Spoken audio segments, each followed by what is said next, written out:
Well, here I am outside again. It's just been a wonderful summer and I love it. I was inside doing a few things and thinking about the different phone calls I've gotten. And a lot of people are worried about the fact that there's no truth in America right now. People are very comfortable telling lies. And they've asked me, what can I do to help my children? One, to know how to tell if someone else is lying. But the other thing is how to make them strong. How to help my child be the kind of child that won't tell a lie. Well, that's easy.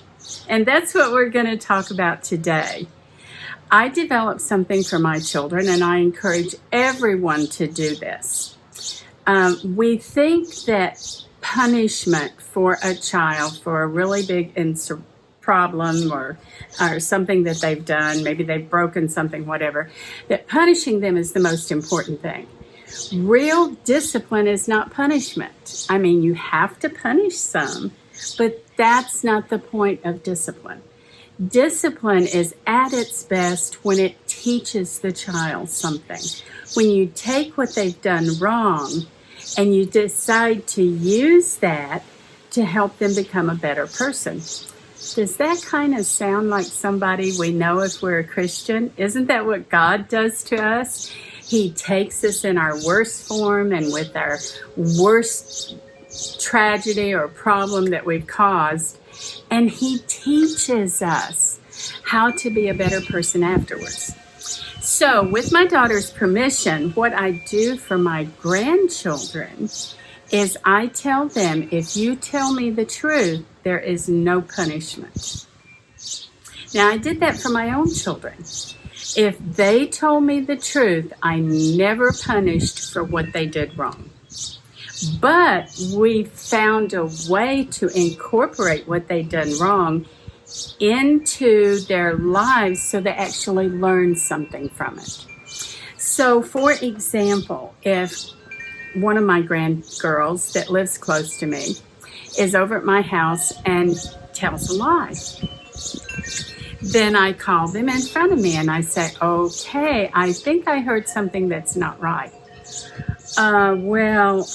Gammy, and that's when I tell them, square your shoulders, put your hands on your hip, stand up straight and tall, and tell me the truth, because there will be no punishment if you tell the truth.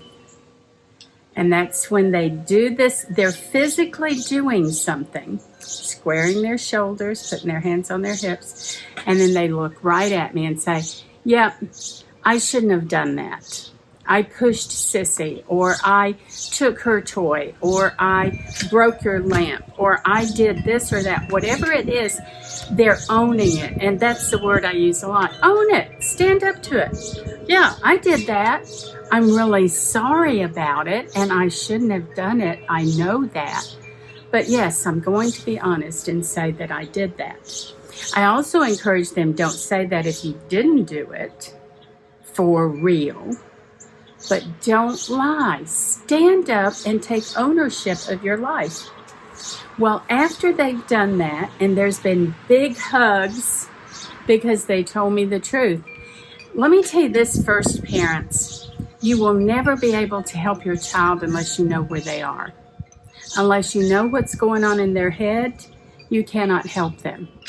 And if you punish for the outward explosion of what's going on in the head, and you don't learn what's going on in the head, you've accomplished nothing. They will just continue to be the kind of person that will explode when something goes wrong. You have to change what's going on here, and that will change what's going on in the outside. So by giving them a safe space to come to you and tell the truth, then you're going to learn the thought process. Well, yeah, Gammy, I did that because she did this to me, and I guess I told a lie about it because I was just mad. So then I bring them out here to this beautiful space, and we sit on the swing, and I won't swing so that you get sick in the video. But we sit out here and we sit on the swing and we talk about emotions.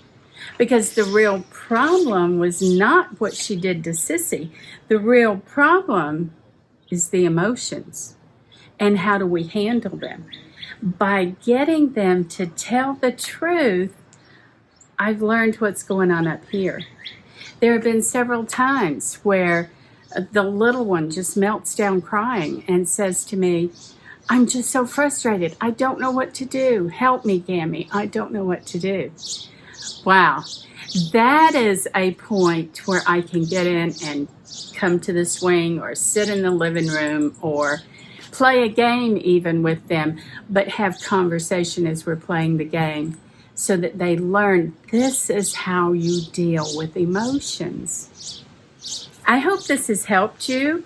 I hope that when your child does something really bad, give them the safe space to own what they've done and for you to learn what's in their head so that you can help them.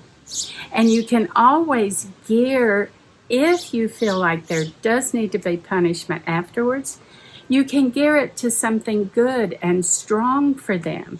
So there have been a couple of times when one of my grandchildren have told a story or pushed their sister or whatever.